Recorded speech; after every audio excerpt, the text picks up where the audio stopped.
and free your mind. See what you can find when you leave it all behind. You'll free your mind. Free your mind. See what you can find when you leave it all behind. You'll free your mind. We're old, we're wise, we're gnarly, and we don't fight fair. We're old, we're wise, we're gnarly, get out of our hair. Artists and outlaws, ranchers and heads, surfing the cybernet, working the land. Arming and barricades on River Road. If that's what it takes just to be left alone.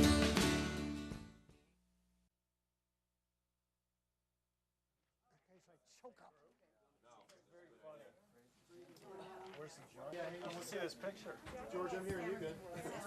Am I okay? Yes.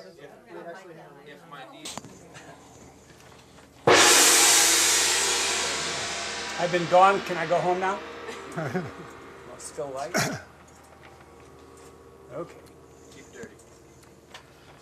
Welcome to Woody Creek and welcome to Owl Farm. If you didn't know that there was a runoff election for the mayor of Aspen and a runoff between Mick Ireland and Tim Semrau, then you're in the wrong airplane. My name is George Stranahan. I'm going to act as the moderator tonight, and this is the format that we're going to use. I have some general questions that I'm curious about, frankly, and I hope you are. And we're going to ask them to reply in about 2 minutes. And I'm going to borrow Tim's timer, and I'll give him a little nudge that when 2 minutes is up. So we're going to try to keep on time. I want to stop at the end of an hour, so we're starting at 7:15. 8:15, we'll just say, okay, it's over. Anybody hang around and talk that they wish.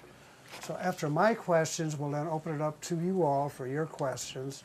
And I know Michael Owsley from Woody Creek has a few of these prepped, so you can expect me to call on him. Okay? Any questions? I just want to say welcome and thank you guys so much for coming.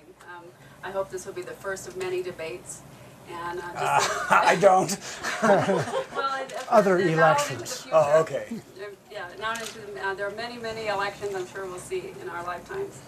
And I just want to thank you all for coming. And as we all know, that Hunter loved politics, and that's why we're all in this room. We're all in this room because Hunter loved politics. And we also know that he was a Southern gentleman. So I know that you guys will be too, and I'm really proud to have you here. And thank you very much. Thank you, Tim, George, and Mick. Y'all are welcome.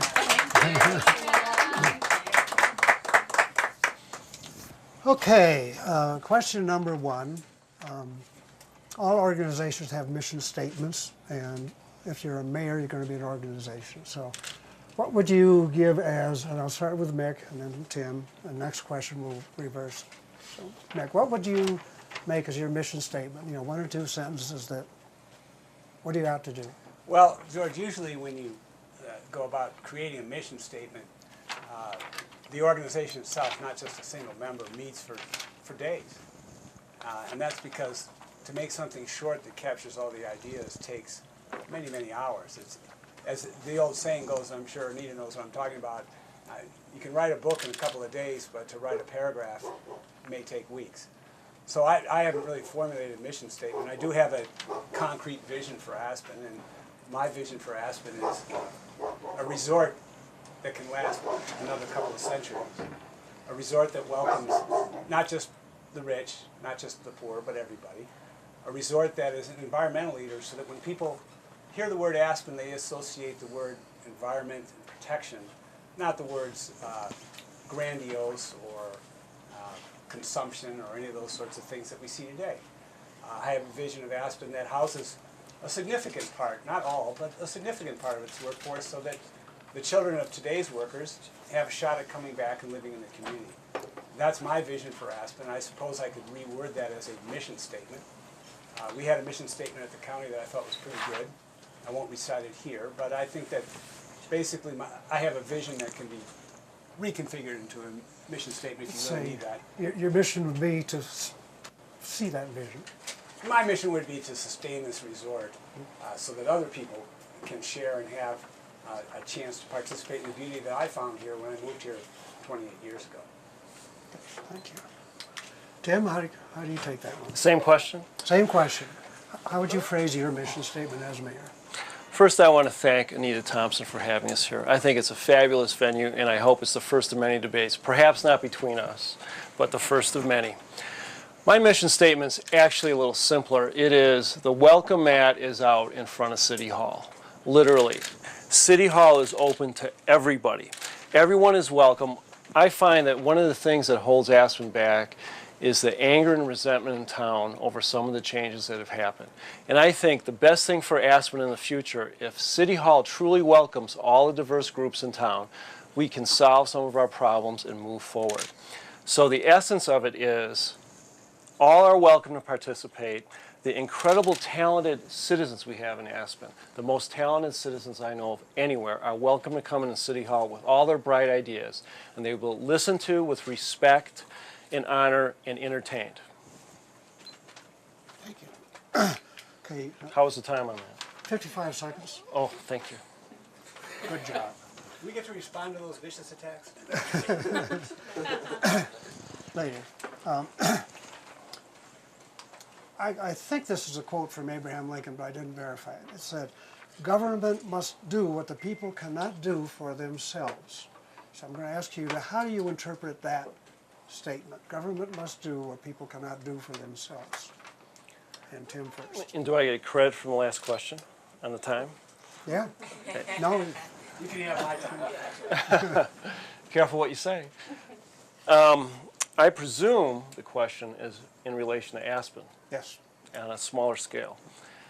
In this context, it is the government, I view the government as the background of the environment that keeps everybody safe and allows the people, creative people, in the foreground to operate.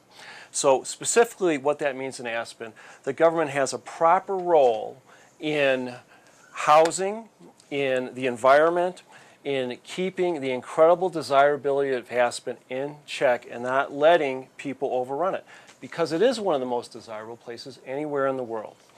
So what that means more specifically is the government should create this background through its rules and regulations and allow the creativity of the citizens of Aspen to be the accent in the middle. And that means that our rules and regulations should be designed to not stifle creativity, to not paralyze or freeze the town, but to keep it safe and intact. And the best question that I would pose to answer that question is, what would happen if someone like Walter Pepke showed up today and walked into City Hall? How would he be treated? If he had an idea of an institute that would be probably world-changing in some ways, how would he be received? I would like to feel, if I'm mayor, I would receive him openly and gladly and entertain whatever he had to say. Okay. Mick, your turn. Well, George, I've read the Prairie Years and the Warriors a couple of times, actually several times, because I really liked it. And I read the newest book, Teen Arrivals. I never saw that quote. I don't know, that doesn't mean that Lincoln didn't say it. But Lincoln also said, people are generally as happy as they want to be. And I believe in that. I believe that we really do control our destiny as far as happiness is. You know, people come to a town like this, and you know they're paying 0.25% real property value as a tax, and some people will complain about that. You know, sometimes we lose our perspective. We don't realize how much we have. Now, as to the substance of the question, which is whether or not you know, the degree to which government should provide what it doesn't provide.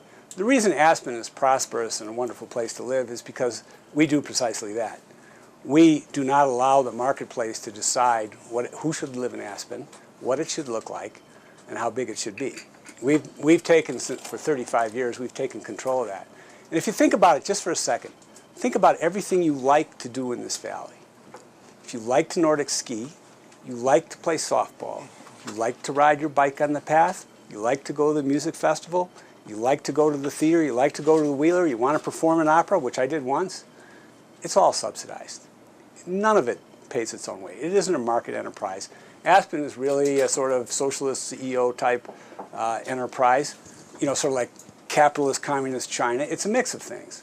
We have a strong market, but we intervene in that market. And we've intervened in that market to protect our views, to provide transportation, to provide housing. We are the envy of resorts all over the West, and I'm invited frequently to speak at resorts around the West. And the question I get most when I speak about Aspen and the resort economy is, how can we recreate here in Sun Valley, Lake Placid, Steamboat Springs, the housing program and the amenities that we have in Aspen that we take for granted? For granted. That was my last word. Am I? Yeah. No? Okay. You're done. Thank you. This is a, I know this quote's correct, Pogo. Ow. We have met the enemy, and they are us. Are us. Now, we'll go through some. Which of the us is the us that Pogo's speaking of, and in what ways are the us the enemy? Well, it depends on whether you agree with the quote. You know, I was kind of a fan of Walt Kelly, and that quote actually originated with his sort of passive-aggressive assault on the Vietnam War policy. That was what he was trying to get at. We, in fact, in Aspen, often we make enemies of each other. And people, for political purposes, divide. They divide and conquer, and they declare class warfare. And I hear it from both sides. And the interesting thing is when you leave Aspen, you suddenly take on all the attributes of which people are critical. So when I leave Aspen, and everybody knows in Aspen I'm not financially the top of the food chain, but when I go away, people think I'm rich because I'm from Aspen. And so I get all the stuff about my lifestyle and how extravagant it is, which is pretty funny if you know my lifestyle, my house, my bike, and all that. So there's a lot of division in Aspen, and I think it's false. I think it's unnecessary. I think I've got a record of working with people of all kinds of material classes. You know, the Crown family, the Hineses on their developments, and with people who live, like I do, in affordable housing, and I've represented them, I think, ably for years and worked on their behalf. So I think we can overcome all that class warfare. I think sometimes it's foisted on us for political purposes or maybe because it just makes good copy.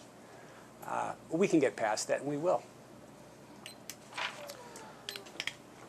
I believe the question is... We have met the enemy, and they are us. Which of the us is the enemy, and in what manner? Excellent question. Us is our community. And what's so interesting about Aspen is it probably has the least amount of significant problems of any community on earth. And yet us is battling against each other. And in some ways, I believe it's a little bit about maturity. We're maturing as a community, and as you mature, you no longer point at what the other guy has or doesn't have. And the key in the us battle is we all talk about lost community. Somehow Aspen was this magical place 30 years ago. It isn't quite as magical as it used to be. And that's just a sense of community. So us is the pointing at other people instead of realizing that we all have the best town there is. And if we could all remember that we are all enjoying it, then us isn't such an enemy anymore. Okay. As mayor, I think one of your roles is to model the philosophical stance of the Aspen Police Force. Is that kind of agreeable that you will set the standards and model the philosophical position of the city police?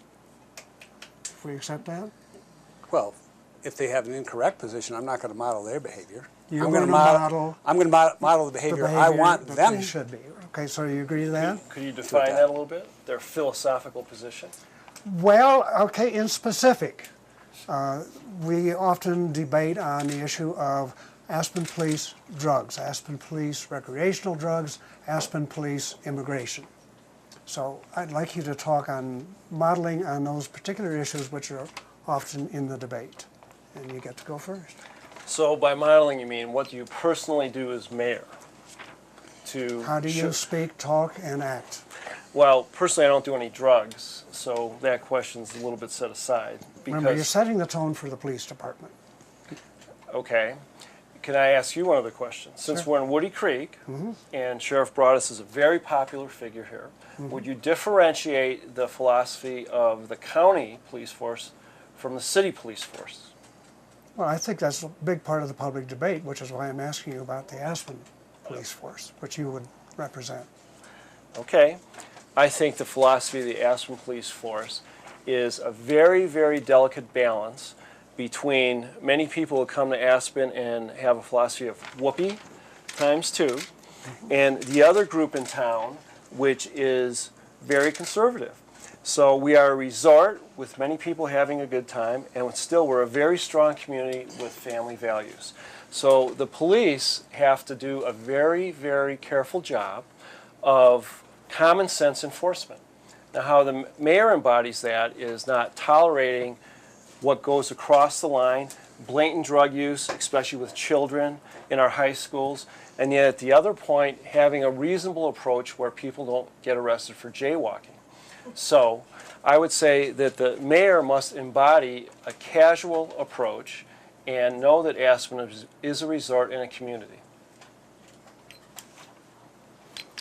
Okay, you ready, Mick?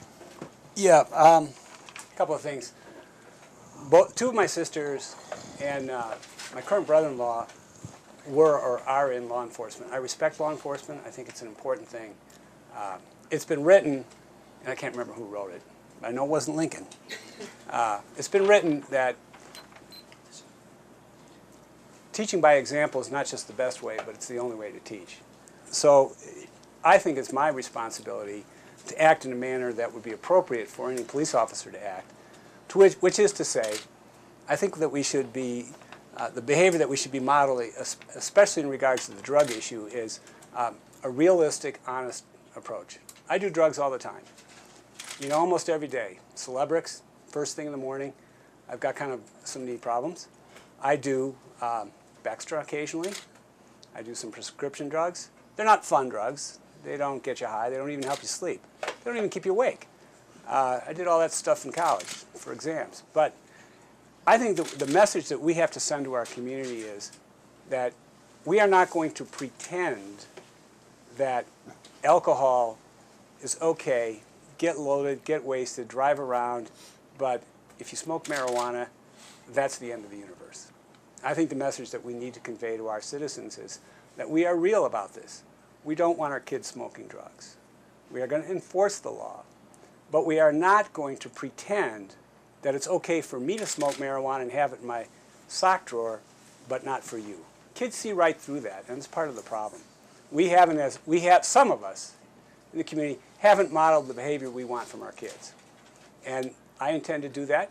I don't do illegal substances. I've got prescriptions for all that stuff.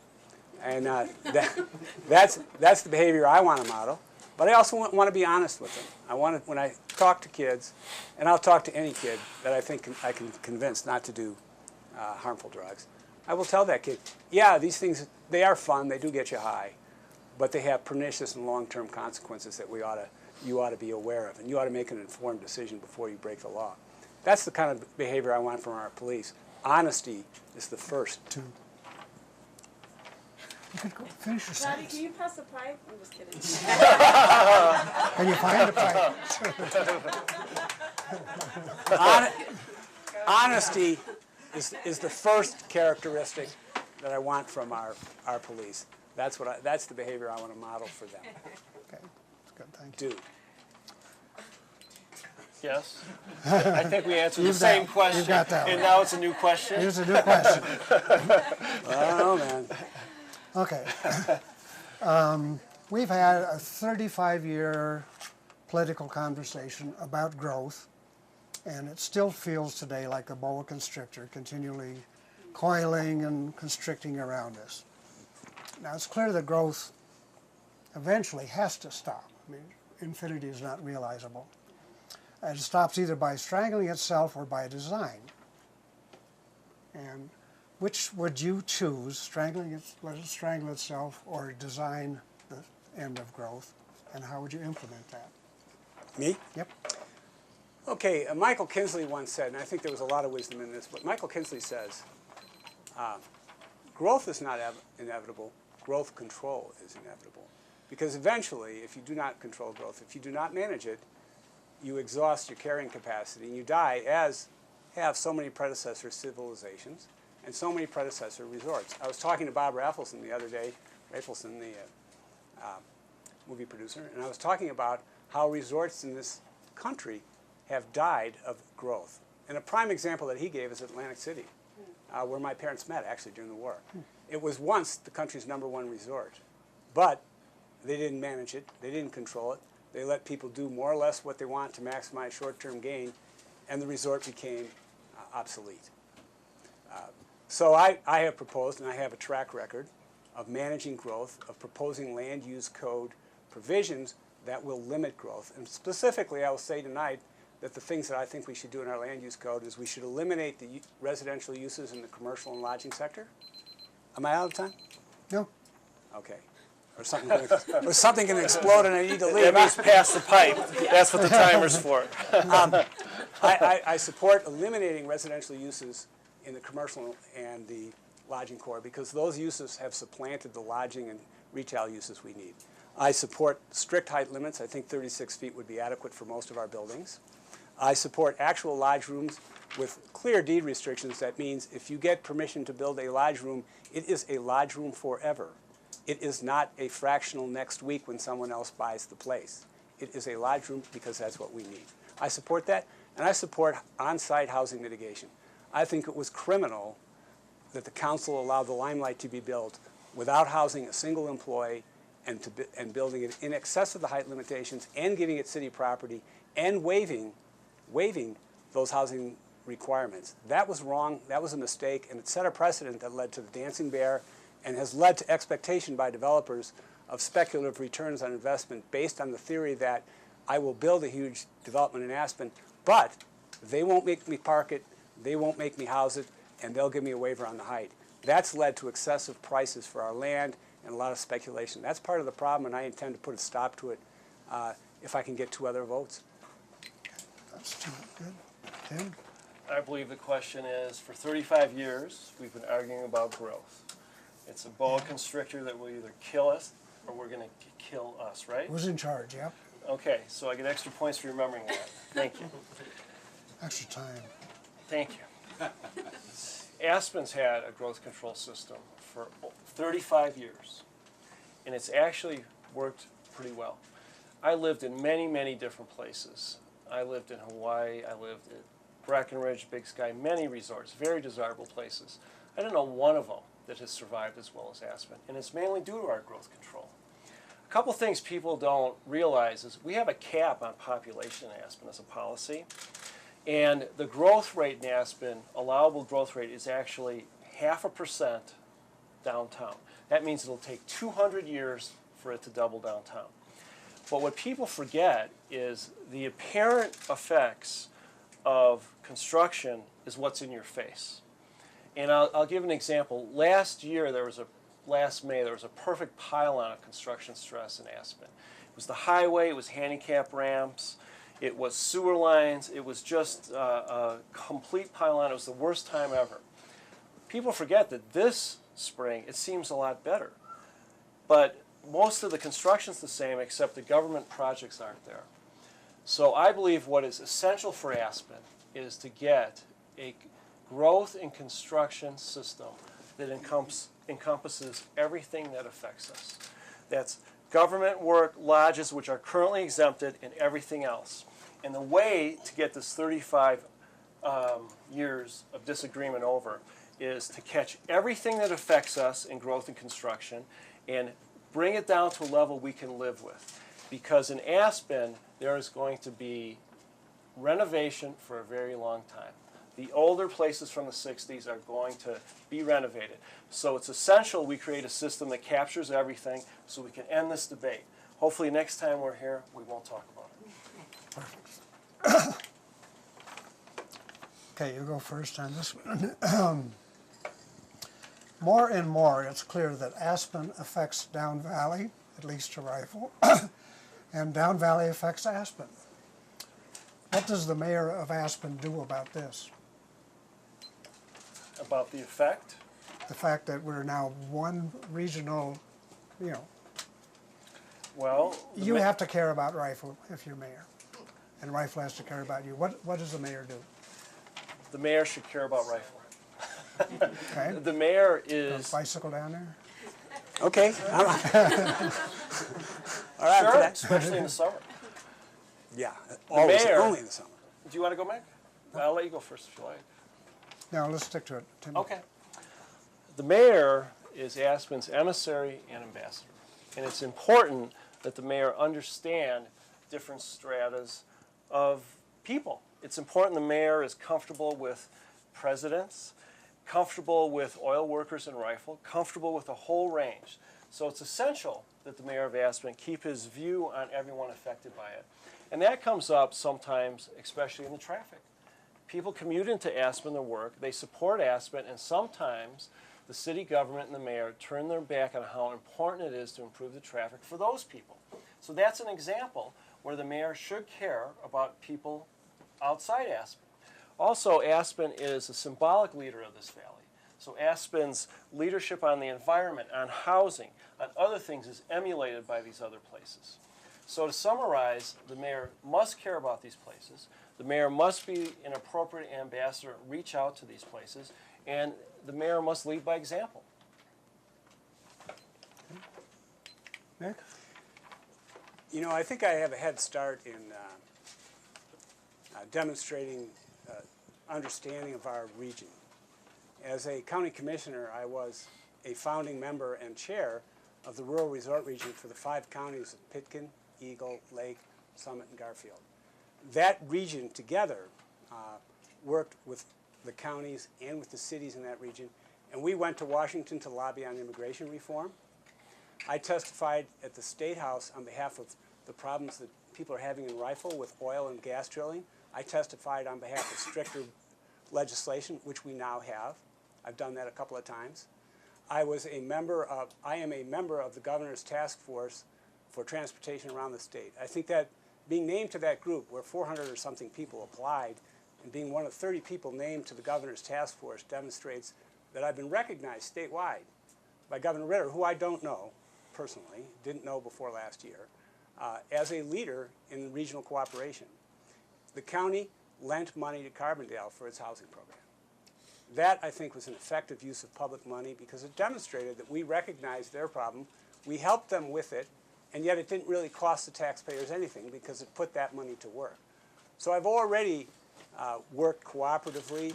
I've been hired by resorts to consult with them on other resorts to consult with them on housing problems and resort economies. I have a annual appearance at the University of Colorado Business School to talk to the School of Business about resort economies, about the housing problem. So I think I have a big head start in demonstrating the ability to work with these other communities. And one of the things that I've suggested in this campaign, I continue to support, I think we should be burning something else or nothing instead of flaring natural gas in our mall. People down Valley and Rifle get that message. And the message they're getting is, we don't care, just go ahead, burn it. They're suffering. Being the Saudi Arabia of the Western Slope is not an honor. Being the Saudi Arabia of Saudi Arabia isn't that great either, actually. But they're suffering from the impact of that unrestricted development, and I've demonstrated, I think, some solidarity with them by protesting against that use and testifying for legislation that would allow them to control their communities. Good. I just have 2 more, and then we're going to open it up. That goes first. 2 things. One, Aspen is unique. I don't know another place like it. I don't think anybody can pick another one that's like it. And the information age is new to all of us. So given these sort of 2 uniquely new things, how does this change traditional models of governance here, Aspen, and now, 2007? Could you repeat the thing about unique? Aspen is unique, and we're brand new to the information age. Everything is new in a unique environment.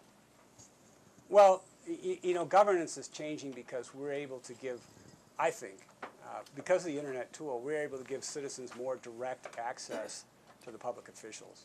Maybe a little too direct when they subpoena your emails and go through them, but we have now today the ability for people to contact public officials, and hopefully when I'm mayor, we're going to have wireless internet in that meeting room so that we can be online and get things directly from the public during meetings. We don't have that today in the Aspen City Council chambers. We do have that at the county commissioners, and that enabled us to do things when people brought up arguments about their property or what it looked like or what their taxes were.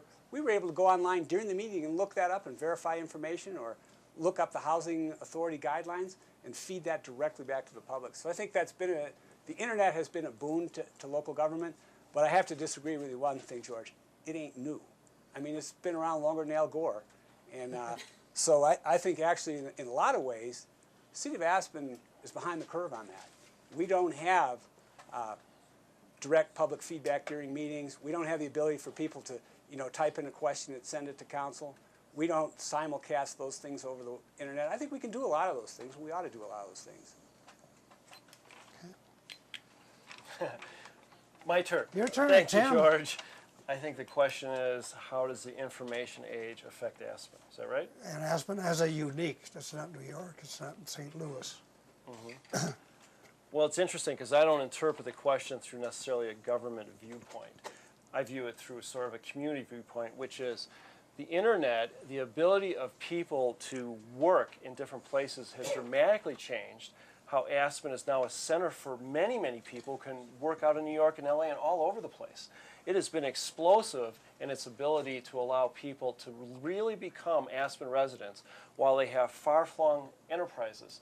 And that's a dramatic change.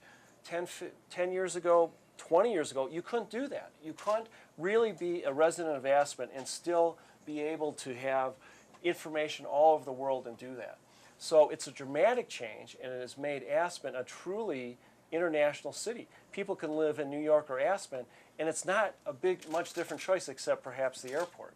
So, I think it's made a big difference and has increased the pressure on Aspen and put it on a par with other places. Its remote nature now no longer precludes it. Okay. Does that mean you agree when you shake your head, or time's up? No, it means good job. Thank you. Means we're boring. I mean, he's falling asleep. Yeah. Okay, now here's my last question, then we're going to throw it out to you. And Tim goes first. If elected, what would you like to be remembered for in two places? One, in your style, which is, I say he was great because, and the other in accomplishment. What would you like to be remembered for in style and accomplishment? I would like to be remembered as someone who acted.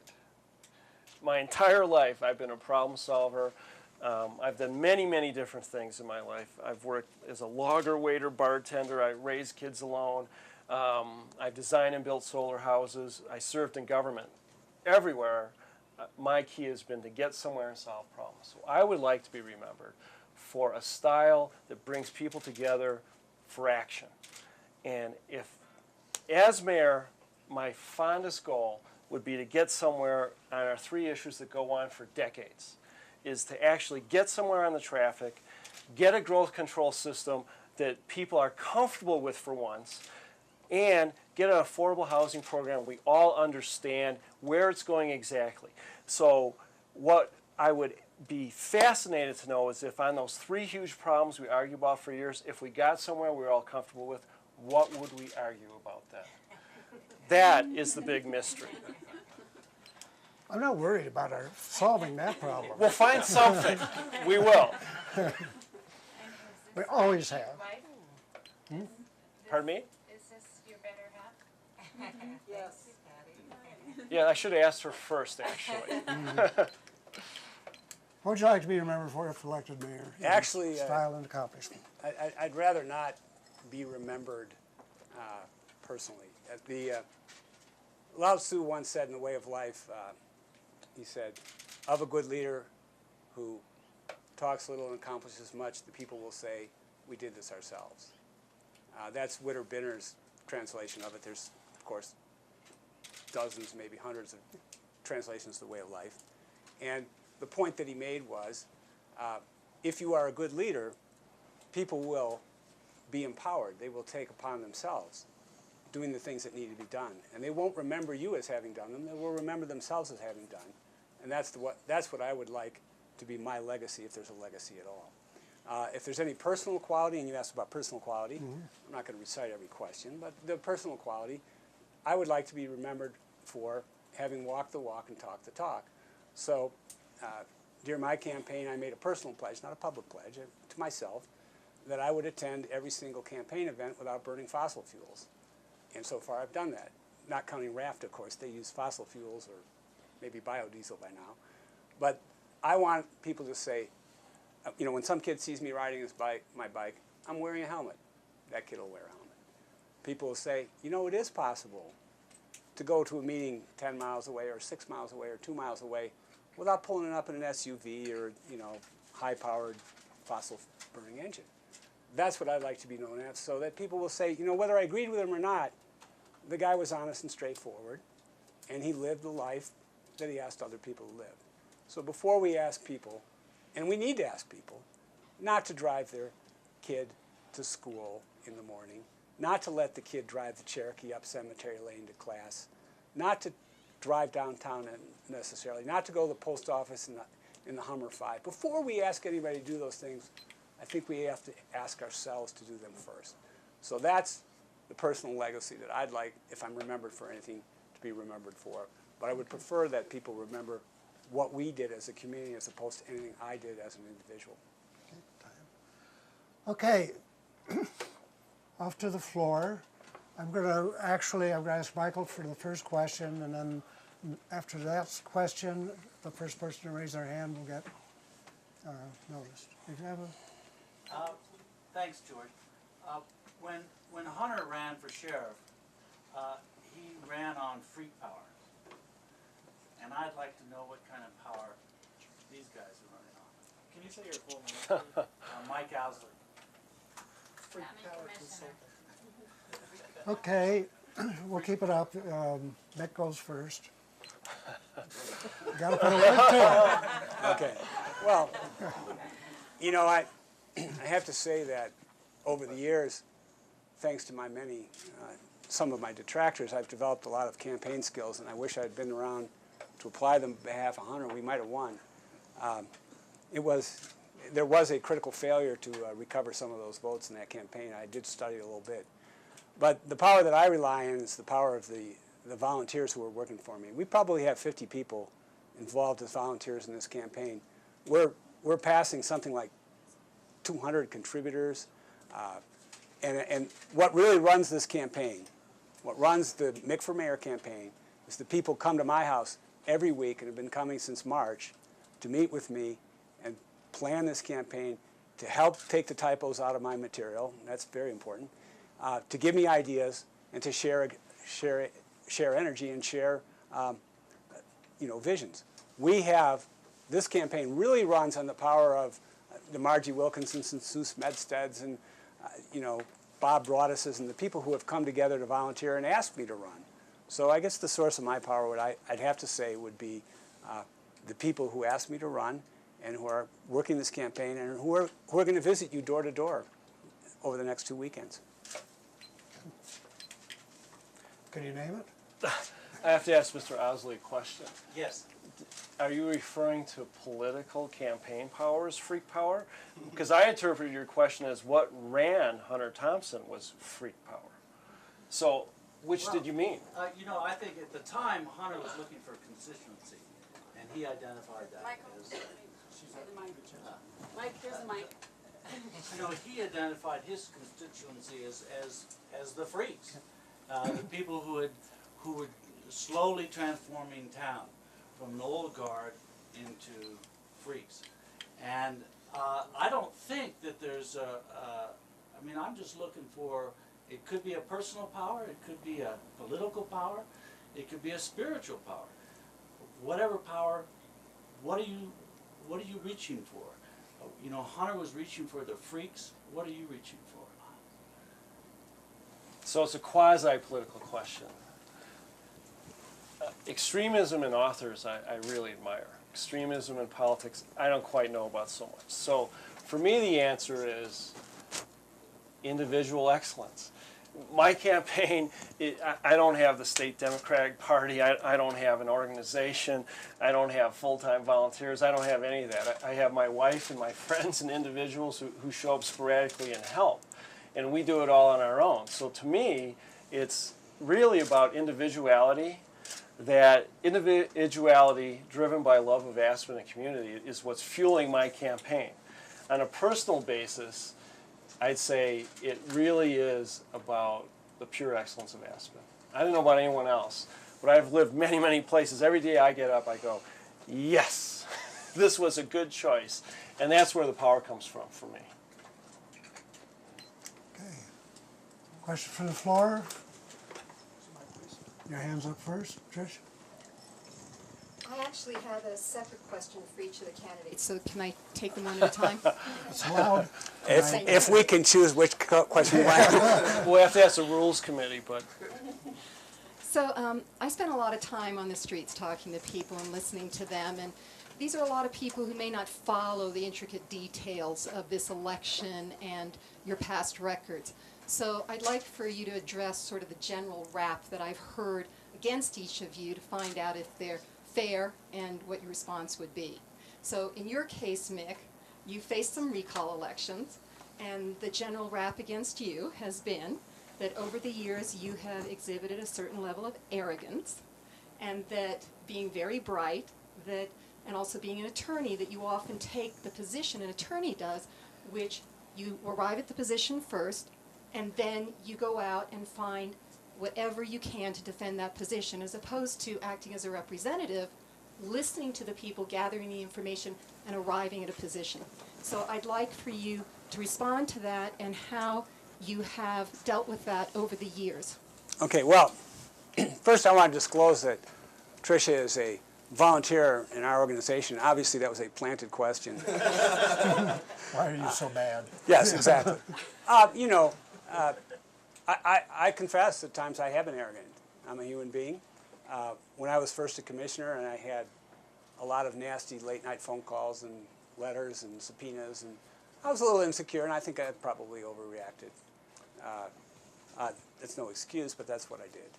On the other hand, I think I've made amends with a lot of those people, and that's one of the big steps in the program is making amends. And if you look at my contributors list today, many, many of the people who were part of the recall efforts are now supporting me and giving me money. And many of those people I learned to appreciate, and they learned to appreciate me, and I appointed them to public offices like Planning and Zoning Commission, Open Space Board, Open Space and Trails.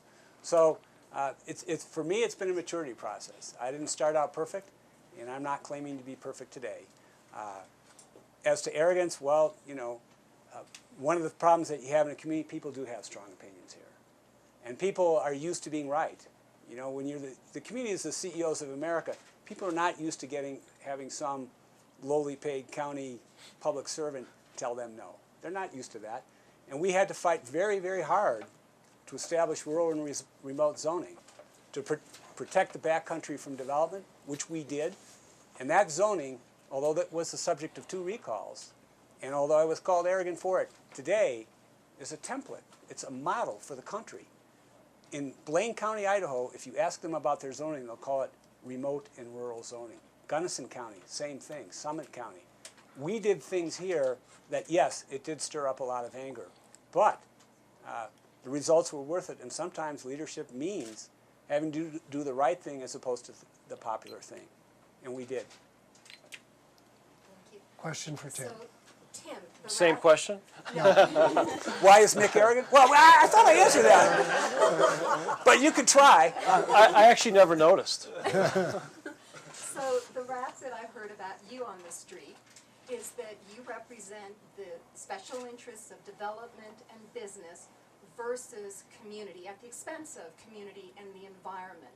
And when you talk about, you know, growth at the percentage we have now, doubling in 200 years, I have to say I cringe. I can't even imagine growth doubled in Aspen and what it would look like even over those 200 years.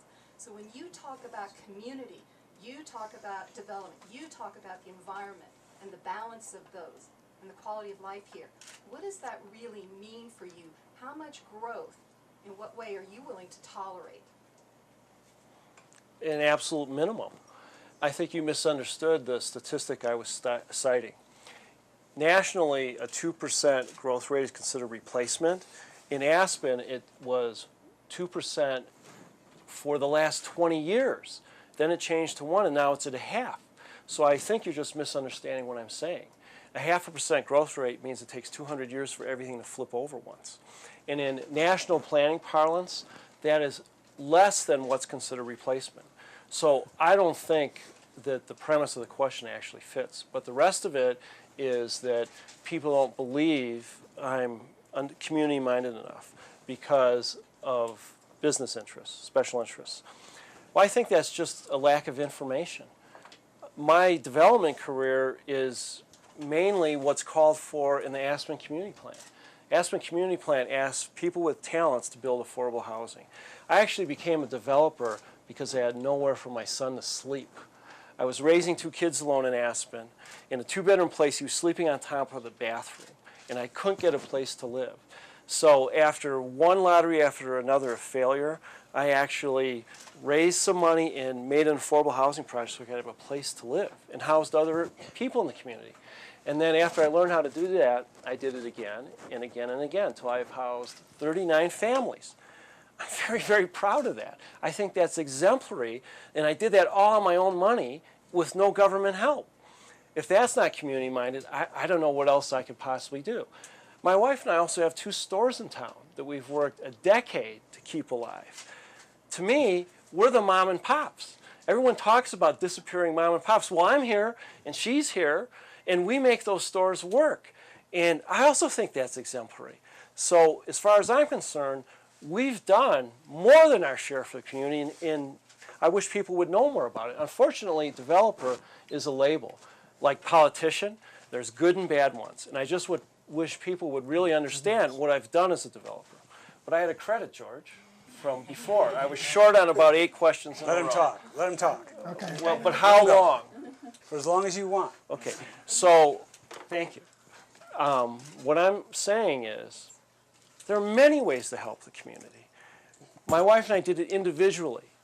And after I learned how to do this, I went to work for the government. I volunteered. I served on city council, and I think those skills I learned completely transformed Burlingame, made it real, in the housing department. So I'm very proud of all that, and I wish people could look a little deeper than a label.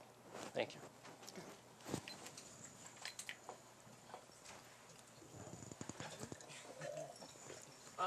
I want to go back to a question that you answered. You can help give your name, please. I'm for the Vince record. Leahy. Thanks. And I want to go back to a question that you answered, Mick, where you said that everything in Aspen is subsidized. I didn't say that. All things are subsidized, I didn't say that. including the bike paths you ride on, the music you listen to, the trails that you ski on, if I'm quoting you correctly. You're not, but go ahead. Okay. So I guess my question is, if you think that all things are subsidized, then how do you explain what Tim did in creating affordable housing, free market affordable housing on his own dime? Does he get any credit for that? Does he deserve any credit for that? Or is it somehow the government's credit that he was able to do it? Well, there's a couple of answers. First, I disagree with the premise of your characterization of what I said. Now, of course, you work for Tim Semrau. He produces videos. You have come to many meetings, and you have tried to characterize my statements erroneously, and that's okay. That's politics. I'm cool with that. Of course, Tim deserves credit for what he's done. But Thank you. I'm sorry. I don't hear it very often, so. However, I will point out that I was a county commissioner when we sold the pick and iron land to Tim, not only at cost, not a markup, not at free market value, below market cost, and we agreed to very favorable financial terms that allowed him to pay for that land with the sale of the units, as opposed to demanding that that land be paid for up front. That's an example of public-private partnership. And I believe in it. I think he was doing the right thing. I think he was motivated by profit. And I think being motivated by profit is an honorable thing, Vince. I don't have any problem with that at all. And he deserves credit for what he did. But that's not the end of the story. You asked about subsidies, and then you mischaracterized what I've said. But I've said, and I stand by the fact that much of what you enjoy in Aspen, much of what you enjoy is a result of community action, not the marketplace. If you go to many, many communities, they've relied on the marketplace for housing. They've relied on the marketplace for trails. They've relied on the marketplace for public transportation. They don't have any. What's beautiful about Aspen is that we are a mixed economy. We are not just what the market wants. And my vision for Aspen is that we continue to do, as we have for 35 years, to intervene in the marketplace when it produces a harmful result. 35 years ago, we had the North of Nell building. Had the city not adopted growth management, and that was Eve Holmeyer, and that was Dwight, and that was Joe, if we had not adopted growth management at that time, downtown Aspen would look like the North of Nell, blocky buildings everywhere. Because the market does not care about what your future is. And LLCs and REMICs and offshore trusts and all those things that I litigate and lawyer and create and do and understand and study, those things do not have soul. They don't care about community character. Have you seen what he's built lately? Okay, 2 minutes on the question. Oh yeah, of course, I've seen what he's built. And just so the record's straight, I wrote the county a very large check, Mick, in cash. And the county didn't give me any terms to do that project. Of So course, that's Tim, of course we did. You came and you asked us to allow that to be paid over time, not in advance, and we End did. of the I'll show you question. the check, Mick. Okay, Andrew, you want to go? It's all right. It gets good. George, come on over here.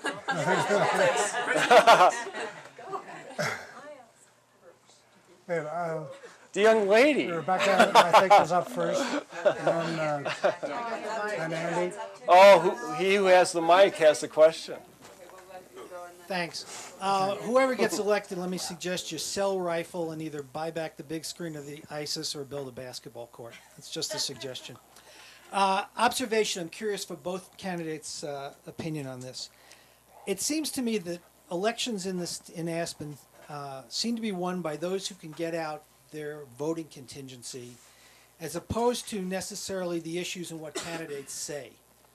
That's, again, an observation, a personal observation, just an opinion. I'm wondering if you agree with that, disagree with that, and if you think that's a good or a bad thing. Both people. Okay, you want to answer for both? Yeah. Coin toss? Who's first? You know, I've You guys lost have to track. figure that out. But I will defer to you, Tim. Go ahead. Boy, I was going to defer to you, Mick. You know, the answer I have is I don't really know, Andrew. I'm not a politician. I don't run campaigns. I don't really know how it works. All I know is what we're doing, which is pretty individual in our sort of rudimentary ways of calling people and asking them to vote. So I really don't have enough information. I'm not working with the Democratic Party. I don't have a whole bunch of people doing surveys or any of that kind of stuff.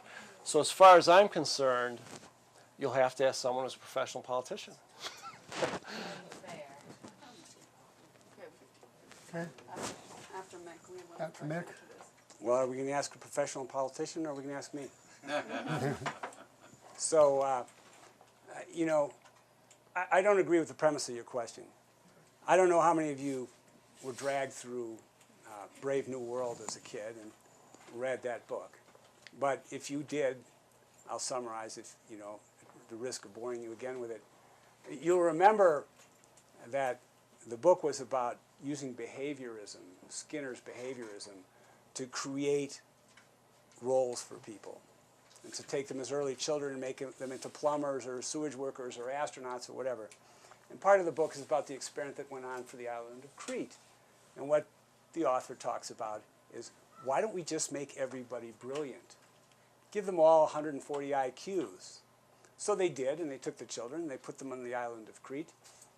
And what was the result? They couldn't govern. Why? Everybody was too smart. Well, folks, you live on the island of Crete. We have the world's smartest electorate. There is no question about it. I mean, this is a statistical fact that our median education level here in Pickens County for residents, those worker bees, those guys living in affordable housing, is more than a college degree. 10 out of 16 ticket takers for the ski company, the kiosks, had MBAs a couple years ago. 10 out of 16 of those women had MBAs. We have an extremely educated populace, and I don't believe for a minute that they're bamboozled by get out the vote efforts or by something the Democratic Party. I have not been endorsed by the Democratic Party, Tim. I work for the Democrats. I work for Gail Schwartz. I work for Kathleen Craig. I work for Bill Ritter, and I'm proud of it. And I work for Michael Owsley, and I'm proud of that too. They were all Democrats, and I work for them. But the party isn't doing my campaign. I don't have pollsters. I have volunteers. And I got 50 of them. But it's a fact that it is important in an election to contact your voters and urge them to vote, because people just don't do it. In the last round, I think 20% of my identified supporters didn't show up at the polls. I'm going to try to fix that. It's important. I know Tim will do the same. But I think the Aspen electorate is way, way smarter than people give credit for. Far beyond being bamboozled or tricked or somehow manipulated by turnout techniques and all that stuff. I think the voters in Aspen know what they want, and I think on next week from Tuesday they'll get what they want. And I don't know whether it'll be me, but they will get what they want, and I think that's the way it should be. How do you find out that 25% of your voters did that? I should take some notes. I asked them. As you do, we publish our list of supporters in the newspapers. So then you ask them, did you vote? Well, some of them didn't vote. So But then you had only gotten 200 votes. No, we only had our supporter list was only 150 or something people. So if we pick up that performance, we could have another 30 votes, I think. Okay, another question. Yeah. Rebecca. My name's Rebecca Dunn. I'm the Director of Human Resources for the City of Aspen. And I have worked for the City of Aspen as its HR Director for 7 years. And I have worked very, very hard and along with a lot of people on City Council to attract and maintain the most competent employees that we can get. I want to know, what your philosophy is on compensation, benefits, employee relations, and if you're going to support me in my continued effort to make this the best place to work. Okay. I can't remember who's first. Doesn't matter. I think the answers are yes, yes, yes, and absolutely yes. In that order, you can switch the order. Everyone has a hard time getting quality employees in Aspen, especially the government. And given how important it is, and the revenue base for the city, I think salaries are going to have to go up, commensurate with what it takes to live. So I 100% support excellence in the government and what you do there, and that we're just going to have to do more. Well, I'll say I agree with Tim and be more specific, if I may. One of the problems that we have in this community with our employees is a housing problem. I go door to door, and I talk to people and I ask them, what do you think is important? And when I went to the door of the teacher who's a public employee, who teaches my nephew French, I asked her what was important, and she said affordable housing, and I said, why? She said, because I'm leaving town. And her name is Amy, and I said, Amy, why are you leaving town? She said, because I can't visualize on a teacher's salary being a renter for the rest of my career in Castle Ridge. Now, Castle Ridge is not a bad place to live, but I don't think you'd want to be there forever and try to raise a family there. So part of our problem is a housing problem. It really is. We need to retain the Amy's of this world. She's an excellent teacher, excellent. And everybody says that. I'm a substitute teacher, so you know who's good, and we talk about it. She's excellent. We are losing people. It is true that for years and years, Aspen benefited from having overqualified employees. We used to say at staff meetings, if it takes a rocket scientist, there's probably one in the room. Not counting George, but there's probably one in the room. And that's because we were able to get overqualified people who came here for the lifestyle.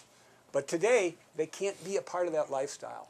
If you need an assistant, a deputy public works director, and you say, we can offer you $65,000 a year in a really good organization, and your organization is good, and you deserve credit for that. People like to work for the city.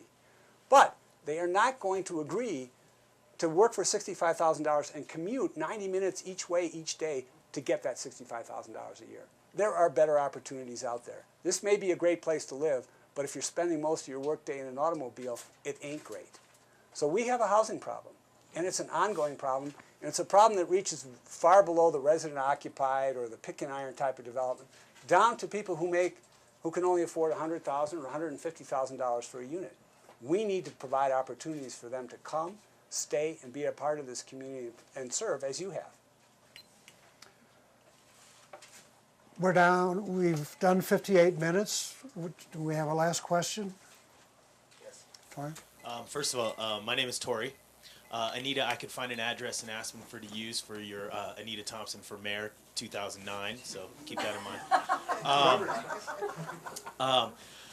One thing about campaigns here in Aspen is they're very divisive.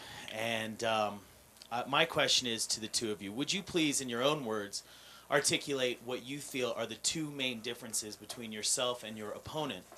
And then, quickly as well, at the end, would you tell us what your ideas are for mending the rift that can be caused by the lengthy debates that we have here in Aspen during campaign season? Question clear? Sure. You want to go? Me? Yeah. Well, you know, Tori, it's a good question, but I don't think this campaign has been that divisive. I don't think your campaign was divisive. I think you and I have some differences. We've talked about them, but I didn't find it divisive, and I don't find Tim Semrau's campaign particularly divisive. Unfortunately, questions like that invite people to draw sharp contrasts where maybe the contrasts aren't so sharp. I have to say Tim's campaign is maybe more oriented to maybe to the exclusion of government solutions, but more oriented to market solutions. He's coincidentally or not, whether it's just the biggest book in his library, he's more an Atlas Shrugged guy.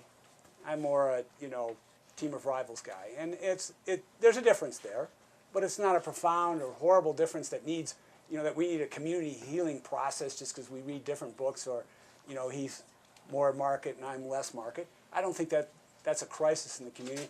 And I tell you what, I've been in some divisive campaigns over time, and I can show you divisive. In fact, if I can quote Hunter Thompson, one time he called me up in the middle of the night, as he always did, and that 3 a.m. phone call spot is now available to the rest of you. And he said, well, they're calling you divisive here. He says, you want me to write something? I can show them divisive if you want. I said, Doc, actually, we're going to be okay. Save it for the next book. So I don't think we need a big healing process. I think we have genuine differences. I would have voted against the limelight. I would have placed limits on development. I would not include affordable housing in the 1% a year. We have 1,700 units. I don't think 17 units a year of affordable housing gets us where we need to be. Those are genuine differences, but they aren't things that rend the community and cause hurt and need a healing process. So, two-part question. Differences Yeah. between us and how to heal any divisiveness in the campaign. First thing is, I actually don't think Mick and I and you, Tori, actually are that far apart on our goals. We really, almost everyone in this room has the same goals for our community when you get right down to it. When Mick talks about including affordable housing and growth control in 1%, I never suggested any of that. But it's important we recognize affordable housing has impacts. It's very important we quantify them. When it comes to our differences, the best way I can give it is an example. I served with you on city council. Hundreds of meetings, it seems. Many, many meetings. After about 4 years of it, I found myself getting stuck in a government box. I was losing my ability to think out of the box. My problem-solving abilities were getting dull. I was seeing things really through government solutions to everything. That the city government should solve every possible problem in Aspen. And I got out for 2 years. And it was the best thing I did, because getting out in the community and helping run our businesses, and it gives you just a different perspective. You realize government isn't everything, doesn't have every answer for everything. So this dovetails into the second part, is I believe our major difference is it's not just the government that's going to fix everything, like traffic and affordable housing and retail mix. It's not just the government, it's all of us. And the government needs to be part of all of us. And then you say, how do we heal any divisiveness? My answer is results. Whoever's mayor, if we get some results in problem solving, it'll heal very quickly, whatever the approach. Everyone will go, we have a better community. And whoever's elected, I hope that happens. All right.